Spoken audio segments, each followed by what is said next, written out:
Hello, everybody. Welcome to week 4 of the Plant Powered Challenge. Just a reminder this week, the challenge is Bean It to Believe It. Eat 1 serving of beans or legumes per day. So hopefully that's going well for everybody. We have a wonderful speaker today who you have already seen on the Plant-Based Kids webinar this month, which was an excellent, excellent webinar. I loved listening in on that one. But Lori is here today to talk about fueling your body with the best foods for athletic performance. So it's going to be a super great session. I'm very much looking forward to hearing what Lori has to say. And just wanted to give a shout out and thank you to all of our Plant Powered Challenge participants this year.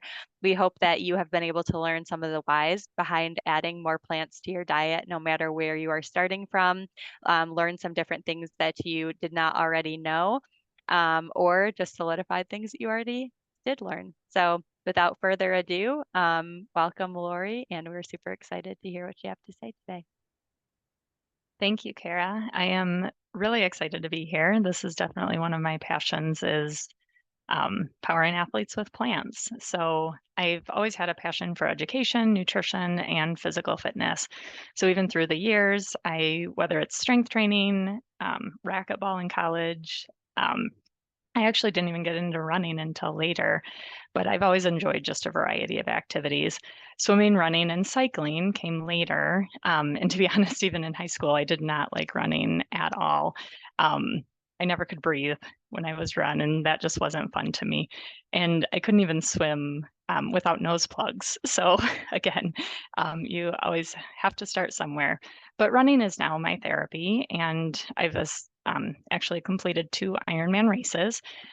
If for those that aren't familiar with an Ironman race, it is a 2.4-mile swim, a 112-mile bike, followed by a marathon, which is a 26-mile run. So a very, very long endurance race that consumes the majority of your day. But along with that, several 5Ks, 10Ks. It was in 2019 that I signed up for Ironman Louisville, and that was essentially when I committed to following more of a plant-based diet. It is forever learning and evolving and striving for progress, not perfection. And for the record, I don't wear nose plugs anymore. But the difference for me with food and nutrition was just how I felt, how I was feeling my body. With those nutrient dense foods, I had good recovery with my activities and training, and ultimately, even just getting to the start line in a healthy way and making sure that you can get to the start line. And food can impact that and can definitely be a component of that. So that was really important to me. As you can see, here's some other athletes that are more of those plant-based athletes. So number 1, Nime Delgado, he actually, I feel like is more of that up and coming right now. He was on that documentary that just came out in January on You Are What You Eat on Netflix. And so as you can see in the picture, definitely able to build muscle with following a plant-based diet. Scott Jurek, number 2, he was the one that actually I first read his book called Born to Run, and that was the book that really got me intrigued on what nutrition can do for athletic performance. But he's an ultra marathoner and does numerous endurance events, or had done numerous endurance events, and even did the Appalachian Trail too. Number 3 is Alex Morgan, the soccer player. So she, I think, was believe on a documentary From the Ground Up. In number 4, the race car driver, Lewis Hamilton, and he was also featured in the Game Changers. So a lot of these athletes are featured in some of the documentary, but even your football player, Tony Gonzalez, a pro triathlete, Robbie Ballinger, number 7, was the man who run across the United States. It's 3,000 miles of running across the United States. And then number 8, just another vegan bodybuilder, Hin Chu Chi. So as you can see, again, a variety of strength, a variety of endurance and athletic differences between these athletes. So here's some of the quotes from them that I just like to share. So the best I've ever felt physically and mentally. If you're an athlete and you're hungry, that's probably a sign that you need more fuel in your body, even if you feel like you've eaten enough. So this one I will come back to later on in the slides. And then I always say that eating a plant-based diet is a secret weapon enhanced athletic performance. It made me lighter, faster, and stronger athlete. My diet contains less protein and more carbs now, so we will get into that as well. And then my body felt better. I was able to recover faster. I was able to think clearer. On the football field, I was able to last longer in the fourth quarter. And then there's a huge misconception that you can't build muscle without animal protein. So that one, again, we will touch on as we go too. So some of the questions, which will essentially be how I outline this presentation, is what is the advantage in eating whole food and plant-based? What's the breakdown of those carbohydrates, fat, and protein? How will I get enough protein? That seems to be, again, just one of those big questions. What about nutrients found in animal products like calcium or iron? And then what should we be eating to fuel activity before, during, and after a workout? And then what about fueling for endurance events as well? So if you guys have been following along with this Plant Powered Challenge, you will have already recognized some of those advantages that can come with eating plant-based nutrition. Improve or reduce risk of cancer, diabetes, heart disease, hypertension, metabolic syndrome, arthritis. You have that mental advantage, even decision-making, judgment, problem solving, reducing the risk of dementia as well. So with that athletic advantage, ultimately the goal is to increase performance. Individual goals will differ per athlete, and ultimately it'll fall under the goal of what you want to achieve, whether you want to be faster or stronger or quicker or go longer. Again, every goal and every individual is going to have different goals within that, but the ultimate goal is to feel better while you're doing all that and trying to achieve those goals. When it comes to increasing performance, some of the reasons why that can potentially occur is from increased antioxidants, increased phytonutrients, reducing oxidative stress, and decreasing inflammation. So we'll kind of touch a little bit on each of those. So antioxidants is a compound that can counteract free radicals. Free radicals are present in our body and come from environmental exposure, chemical exposure, physical stress, and essentially everyday life. Free radicals damage our DNA and cell membranes and other parts of cells. Increasing antioxidants can help combat those free radicals, so it can kind of balance that within our body. You can see in the chart, oh, I apologize for that. You can see in the chart that the plant-based foods have an increased average of antioxidants than the animal-based foods, 11.5 millimoles per 100 grams compared to 0.18 millimoles per 100 grams. So then overall, the antioxidant content of plant-based foods is higher. Phytonutrients, these are plant nutrients. So anything that are found in plants, phytonutrients are plant nutrients.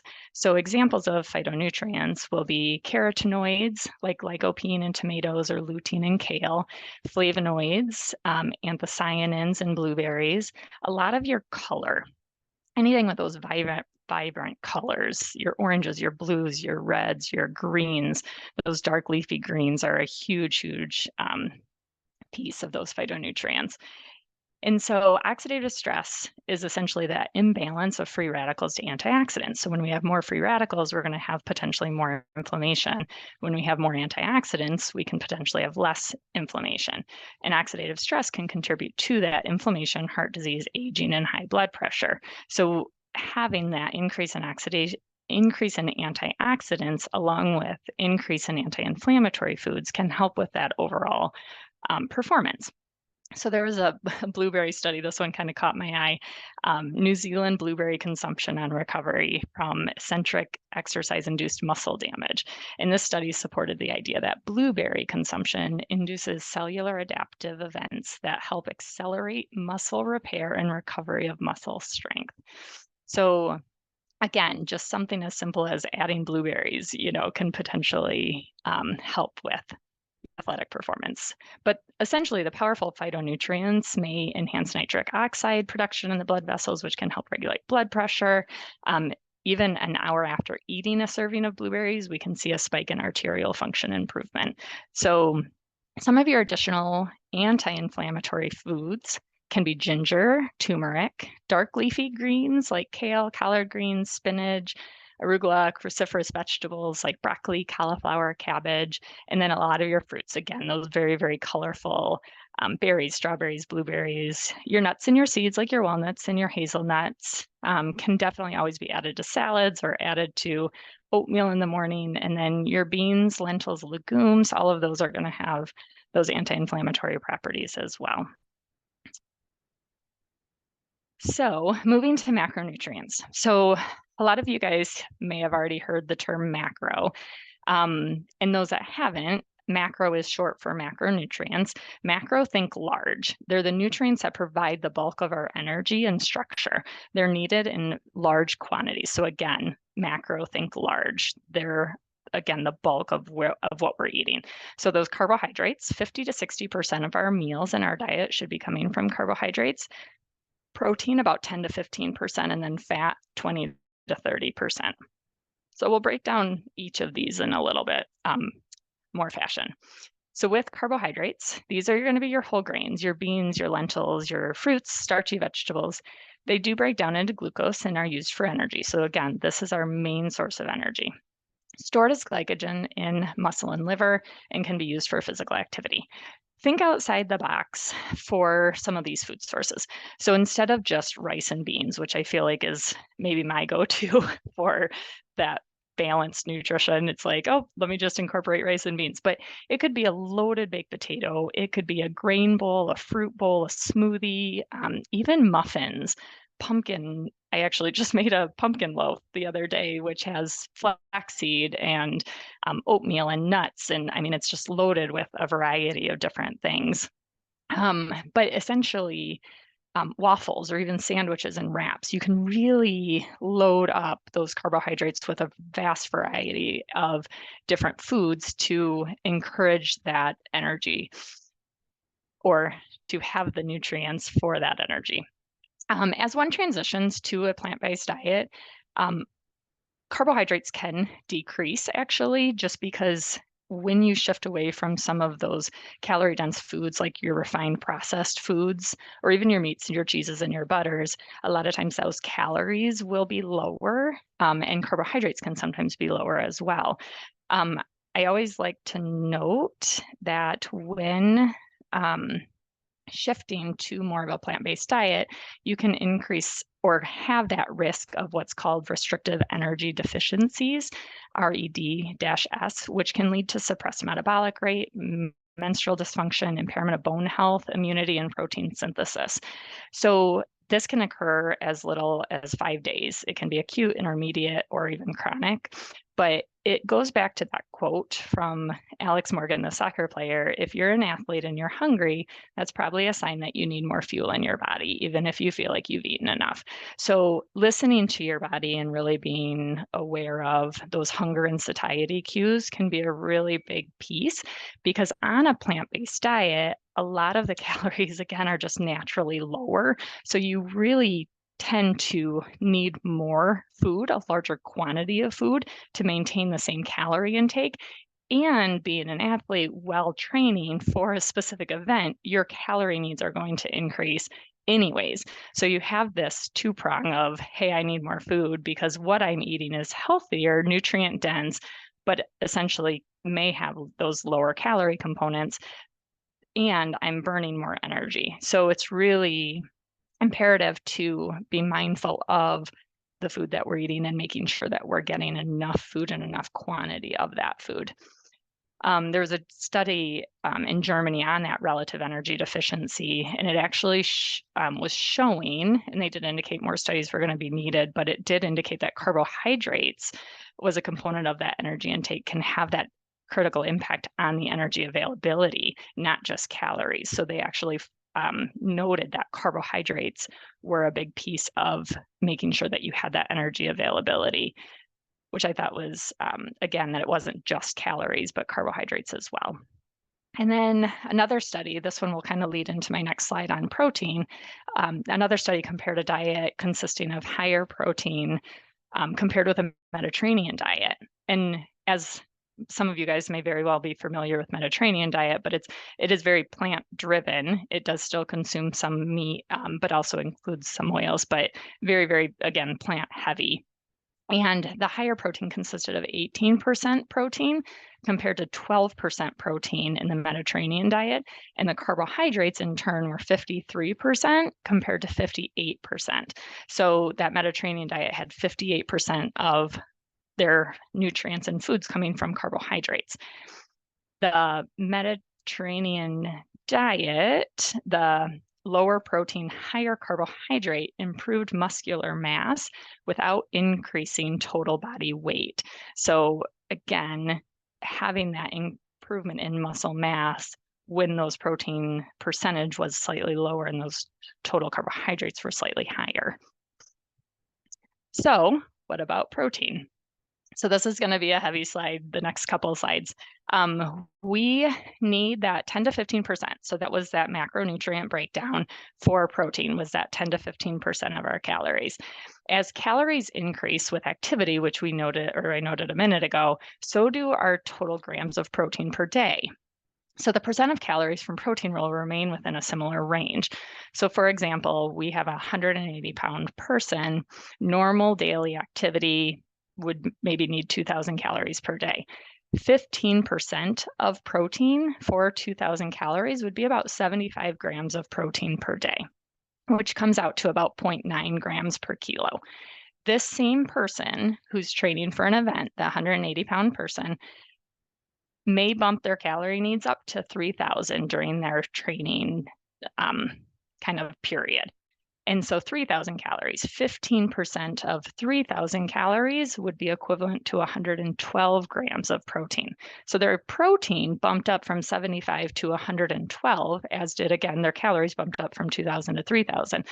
And their protein per kilogram went from 0.9 to 1.4. So that 1.4 is a higher gram per kilo. However, it still remained within that 15% of their daily energy. So athletes can potentially go up to 1.8 grams per kilo, depending on what they're training for, how much training load that they have.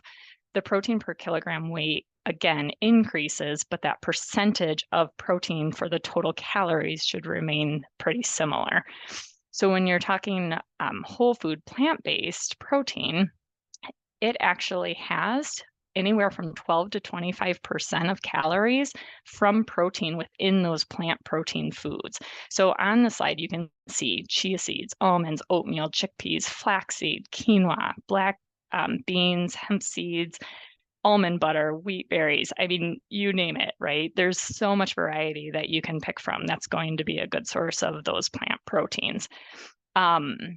But a can of black beans, 1 cup of black beans is about 14 grams of protein. And this actually equals 25% of calories coming from that protein within that cup of black beans. And so the tricky part, again, is kind of balancing and making sure that you're getting enough calories for that increased energy load. Minimally processed soy is safe to consume, and this would include that tofu, tempeh, miso, or even the edamame. So where do you get your protein? So protein breaks down into amino acids. Amino acids are the building blocks and what make up our protein. So when we consume it, our digestive system breaks it down into amino acids and then absorbed by the body. There are 2 types of protein: essential amino acids and non-essential amino acids. And essential meaning we must consume them through food. Non-essential means that the body can manufacture them on their own. They do work together. If we supply our body with sufficient essential amino acids, then they all work together to manufacture all the protein molecules that we need. So some of the myth and things that we've heard is that you can't get those 9 essential from plant foods. In fact, as you can see in this chart here, there are essentially all the plant foods do contain all of those amino acids. So really that diversity is key. That's where we're really going to want to focus, is making sure that we get that variety of protein. So moving to fat, I won't stay on this one too long. Fat can actually be a great backup energy source. Prevention of essential fatty acids is key too. It actually helps with temperature regulation. Nuts, seeds, pecans, hold on, there we go. Sorry about that. So your sources are going to be avocado, your nuts, seeds, almonds, walnuts, Brazil nuts, olives, olive oil, avocado oil. You don't need to follow an overly restrictive low-fat diet. Because of increased energy needs, obtaining 20 to 25% of your daily caloric intake from fat will be more than enough total grams of fat typically per day. Dietary fat is concentrated source of energy. So again, kind of focusing on those carbohydrates of that potentially 50 to 60%, that fat being anywhere from 20 to 30%. 20 to 25 would be adequate as well.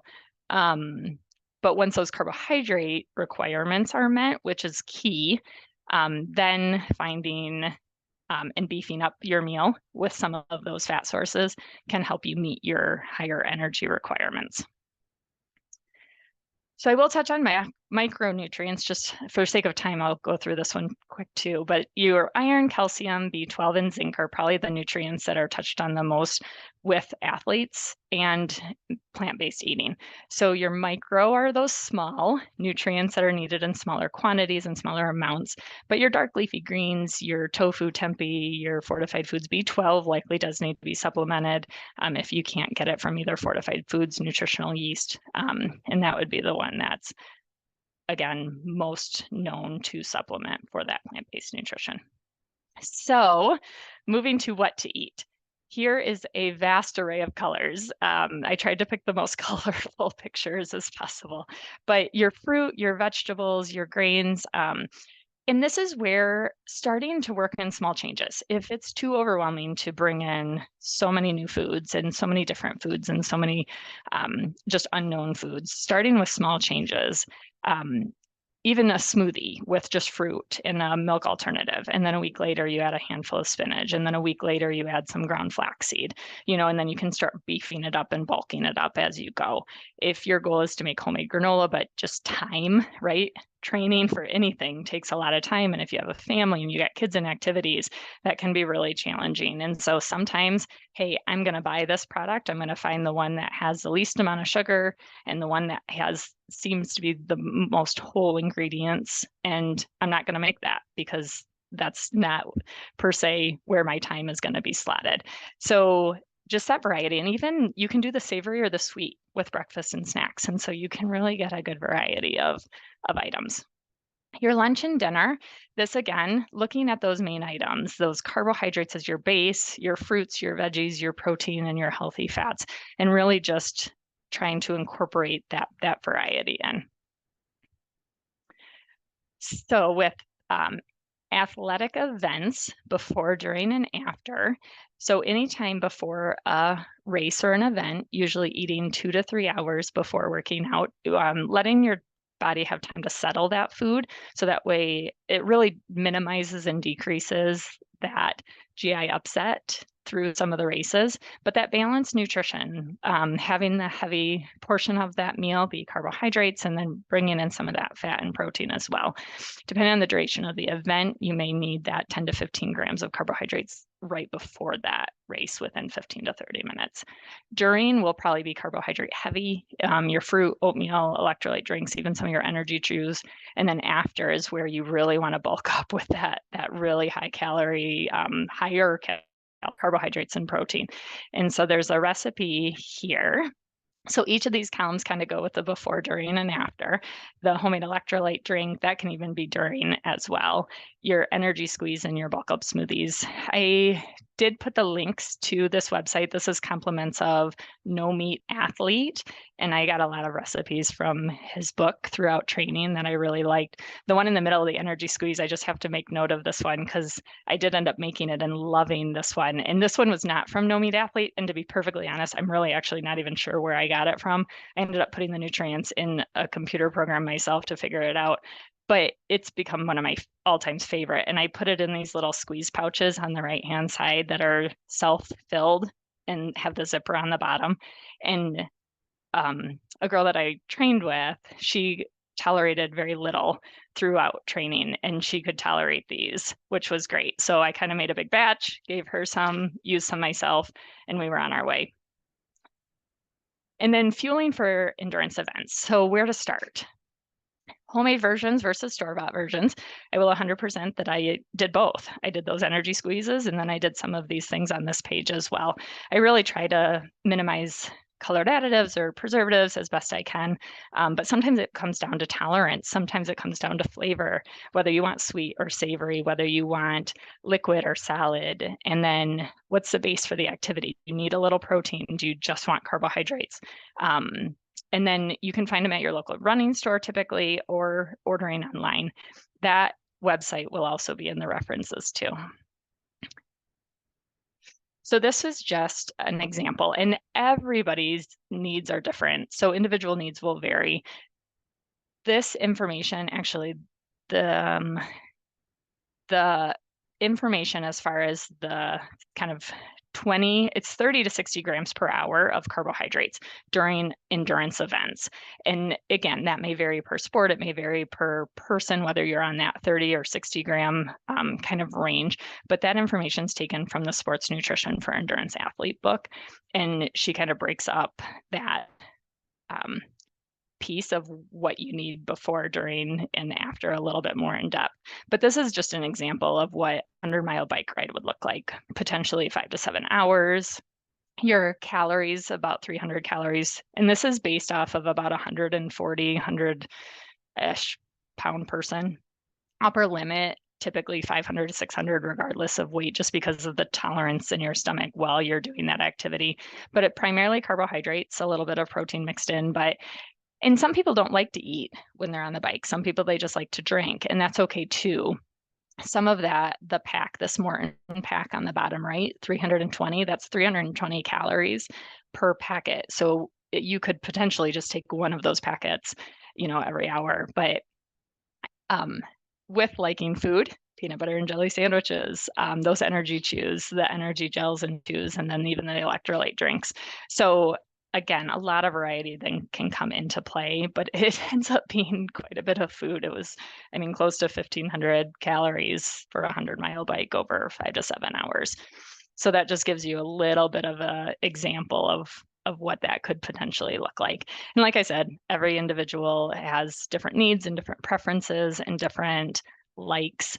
But here are some additional resources and references. So these websites I will post on that Lifestyle Medicine Facebook page, so you can have the link and go directly to that. And then there's some documentaries that are good, and some books. Again, that Born to Run was the one that kind of tipped me off with more of those plant-based nutrition. And then wrapping up with a couple minutes to spare. So any questions? Thank you so much, Lori. That was amazing. We do have a couple of questions in the chat. The first one is from Sarah. How do you determine your caloric needs and macros, and how does it change based on level of activity? For reference, heavy training weeks versus lighter weeks. Yeah, so that's a really great question. Calorie needs are typically based on weight and age. And there are calculations. There's a Harris-Benedict equation. There's the WHO equation. So there's several different equations that can be utilized for energy needs. And then the macros are based off of that energy requirement. So if your energy is 1,500 calories, that 60% would be 60% of that 1,500 calories. But there's 4 grams of carbohydrates per calorie, 4 grams of protein per calorie, and then, or I'm so sorry, I said that backwards, 4 calories per gram of carbohydrates, 4 calories of protein per gram of protein, 4 calories per gram of protein, 4 calories per carbohydrate, and then 9 calories per gram of fat. So that's how that calculation can be, how I got that, the protein slide, the one with that 180-pound person, that's how I got those numbers, was the percentages, and then I divided by 4, because there's 4 calories per gram of protein. And there was another part of that question. I'm sorry, what was the second part? She said, how does that change based on level of activity? So heavy training weeks versus lighter weeks. So to be perfectly honest, that's where I would be really mindful of your hunger and satiety cues. I really would, because you're going to have those stints where you're hungrier and when you're not as hungry, and going off of those cues to feel if you need more or feel if you need less, and really judging off of that, and your body will naturally tell you it needs more calories during those heavy weeks and not. Yes, it's a great answer. Another question is, what do you say to athletes that push heavy protein needs, especially women over 40? She says she has many friends who are eating masses of protein because they are female athletes over 40. So just kind of how do you debunk some of those things that we've been told about protein needs, especially Yeah, as so athletes? so ex for women especially, excess protein can actually impact the kidneys and can actually leach calcium from our bones. So that's one of those where excess protein can cause damage. For athletes training, I really wouldn't push more than 1.8 grams per kilo. Like that would be ultimately the upper limit. And a lot of times for women, even that 1.5 should be sufficient. But that 1.8 would probably be a little bit of that upper limit. Awesome. Thank you. We have a question from Deb asking, do you need to supplement with iron? I'm So assuming as an athlete. yeah, definitely we always shoot for food first. So anytime that we can bring in those rich iron food sources, and I know I kind of skimmed over that slide pretty fast just because of sake of time. However, if you do have anemia, your labs are showing anemia, you're checking with your physician, then supplementation may be needed, and that's something to discuss with your physician.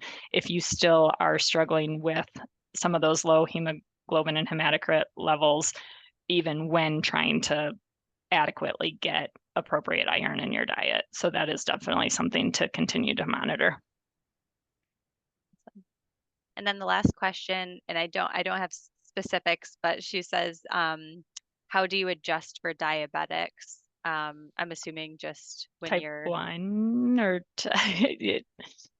I'm yeah, no, I'm with type 1. So ultimately, type 2 and type 1 are going to be definitely different. So with type 1 specifically, it can be really imperative. A lot of times, those with type 1 are wearing a CGM so they can monitor their blood sugar accordingly, but being proactive, getting to those carbohydrate sources prior to a lower blood sugar or those fluctuations in those blood sugars to help hopefully steady and not provide those low, or to not encourage a low blood sugar.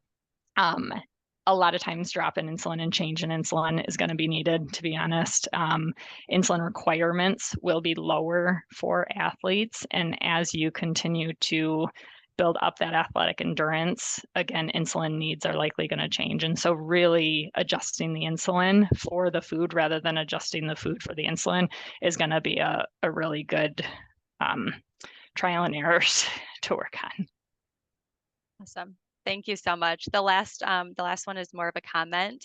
It just says, not a question, but I wanted to say thank you. I'm a plant-based distance runner and would love a whole series on this topic. So that's great feedback for us to know for next year. Thank you so much, Lori. This is wonderful. You did a wonderful job answering all of the questions. So hopefully everybody enjoyed, and we'll see you next at our next webinar. Thank Great. you. Thank you, Kara.